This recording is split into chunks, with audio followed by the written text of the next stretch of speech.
তোর বর ঘুষ দিয়ে চাকরি পাইছে? ঘুষ দিয়ে চাকরি পাই কি না? আগের কথা ঘুষ দিয়ে চাকরি পায় না? ঘুষ দিয়ে চাকরি পাইছে, অনেকেই পায়, তো কি হয়েছে? কিছু হয় না তো? না, কিছু হয় না।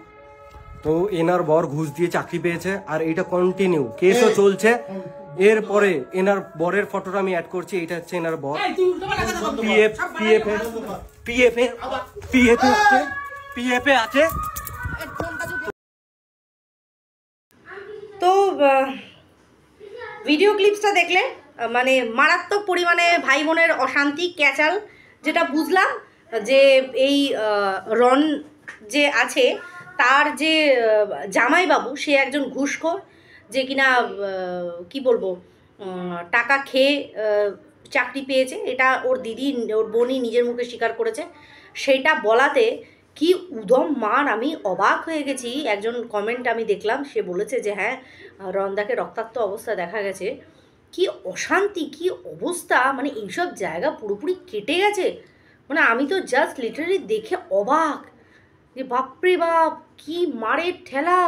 মানে রন বলতে চাইছে এর আগেও এরকমভাবে মেরেছে, মানে ওয়াইটি হয়ে গেছে নাকি ফ্যামিলির কেচ্ছার জায়গা হয়ে গেছে। আমি দেখে জাস্ট অবাক। মানে আমি ফেসবুক থেকে দেখে আসলাম, এর মধ্যে ইন দ্য মিন টাইম আমার এক মানে বোনই বলবো, সে আমাকে পাঠালো জিনিসটা।